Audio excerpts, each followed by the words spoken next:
L'église aujourd'hui, je dis dans les églises aujourd'hui, c'est facile de chanter. Mais c'est difficile de mettre en pratique ce que tu as chanté. C'est facile de parler, mais c'est difficile de mettre en pratique ce que tu as parlé. Le chanteur là dit, nul n'est comparable à Dieu. Combien qui croient vraiment que nul n'est comparable à Dieu au fond du cœur? Est-ce qu'il y a quelqu'un qui croit à ça?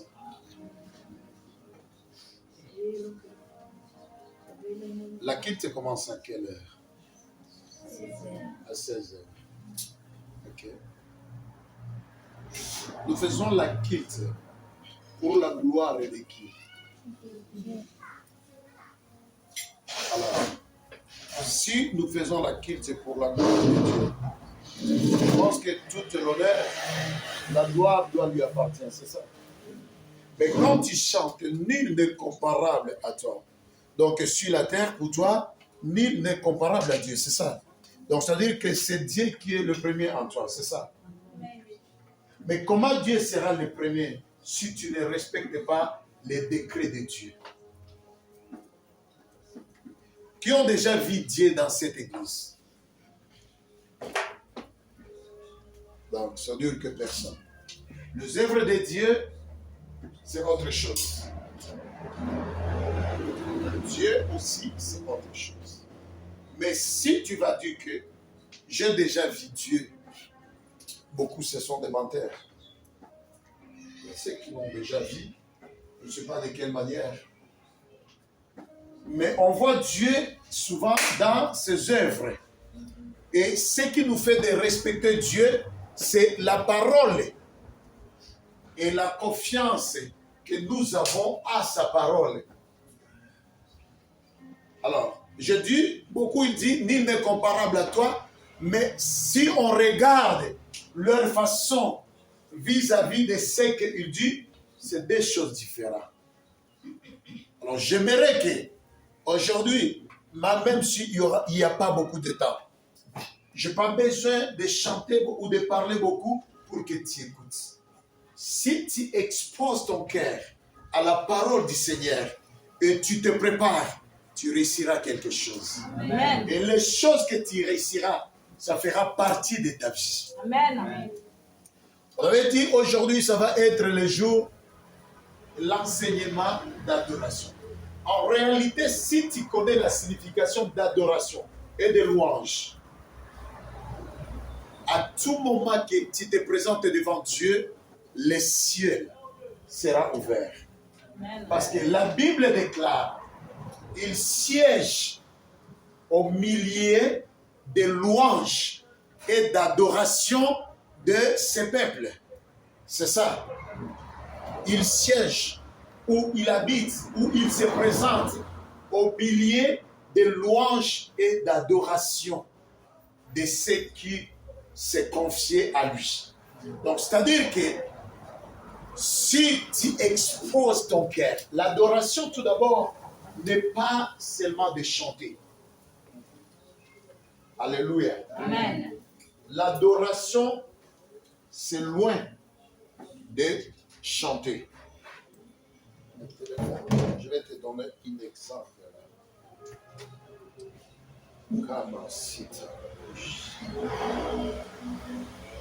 J'avais écrit ici.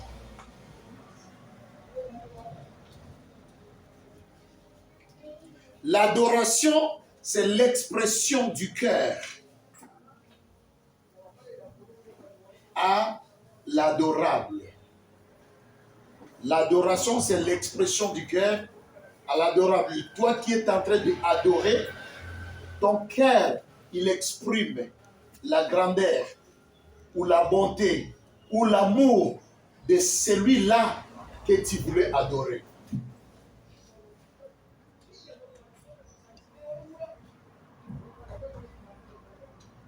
Les chansons ou la parole, ça exprime ce que ton cœur avait si ou avait préparé pour celui-là que tu vas adorer.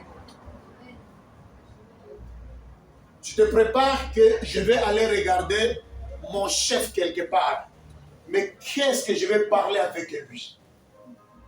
Tu commençais à préparer ce que tu vas parler avec ton chef. Je vais aller à l'église. Je vais me confier à Dieu. Mais qu'est-ce que je vais lui parler? Alléluia. Amen. Les choses que tu lui parleras, ça dépendra de la façon que tu le connais. Amen. Ça dépendra de la façon que tu as préparé ton cœur devant lui. Amen. Est-ce Amen. que tu comprends? Amen. La façon que tu as préparé ton cœur devant Dieu. Quand tu es devant le roi de ce monde, devant un président, tu dois être très concentré et attentif à écouter ce qu'il va te parler. Et tu es en train de te préparer au cas où s'il me pose les questions, je connais ce que je vais lui dire par rapport de ce qu'il va me parler. Amen. Est-ce que tu comprends? Amen. Je vais aller regarder quelqu'un, un chef ou un supérieur quelque part, ou un président. Je me prépare d'abord. Et quand il va parler, c'est là où nous, parce que ce n'est pas nous qui va parler avant lui, c'est lui qui va parler. Et lorsqu'il va parler, il y aura un temps de questions. Ou même pas s'il n'y a pas le temps de questions, le temps que nous pouvons répondre. Alors nous allons répondre par rapport de ce que lui, il a parlé. Si nous venons devant Dieu, notre exposition du cœur dépendra de ce que tu as reçu à la parole de Dieu. Amen. Je parle avec quelqu'un. Amen. Dépendra de ce que tu as lu dans la Bible. Amen. Lorsque tu as accepté Christ comme Seigneur et Sauveur, il y avait quelque chose qui t'a convaincu. Amen. Le Saint-Esprit, il utilise tantôt cette manière, tantôt d'autres manières, pour que tu sois convaincu, accepte Dieu. Je vais te dire, à un adorateur, ça c'est le secret de ton cœur que tu ne peux jamais oublier. Amen. Et lorsque tu réussiras la parole, ou lorsque tu lis la parole, ça te conforte. Tu as reçu quelque chose là-dedans. Ces choses que tu as reçues, ça t'amène à adorer Dieu. Amen. Ça t'amène à savoir la grandeur de celui que tu es en train d'adorer ou de celui que tu veux adorer. Amen. Je ne peux pas t'aimer seulement s'il n'y a pas quelque chose qui m'a tiré à toi. Tu comprends? Amen. Je t'aime parce que je t'aime. Parce qu'il y a quelque chose qui m'a convaincu que je t'aime. Lorsque je vais me marier à une femme, je vais regarder selon les critères. Alléluia. Et les critères ne peuvent pas être tout pareils. Mais il y a dans les critères ceux qui ont beaucoup de mentions par rapport de toi. Peut-être quelqu'un dit, j'aime sa démarche. Et sa façon de marcher, il prend au moins 80% de tes critères. J'aime la façon qu'elle parle. Et pour moi, si elle parle bien, ça prend peut-être 90%. Même si elle n'a pas bien marché, l'élégance pour moi peut-être c'est 20%. Alors, je collecte tout ce que j'ai préféré. Je dis non, cette femme, je l'aime.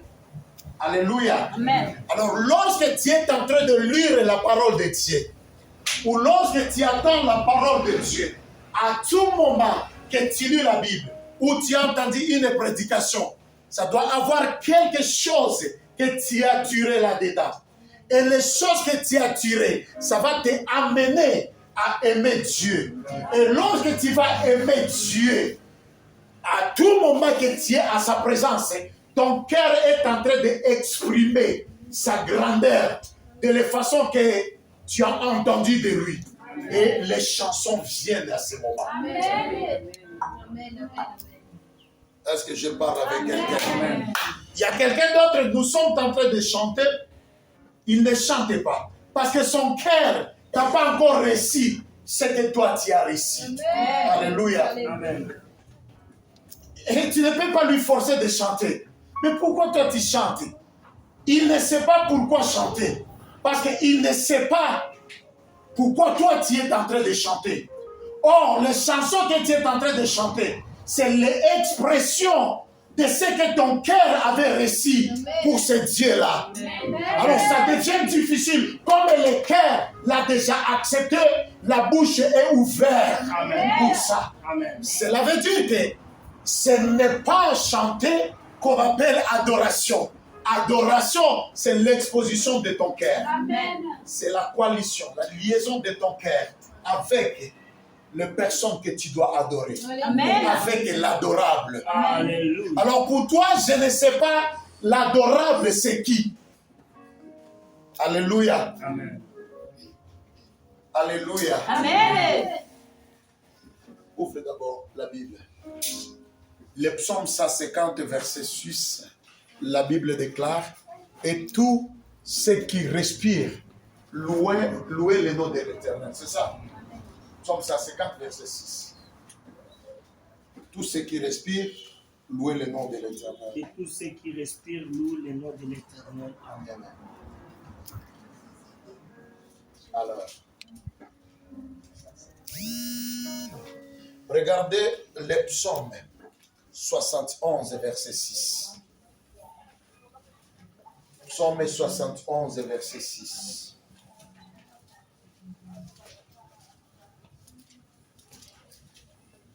Psaume 71, Oui. verset 6.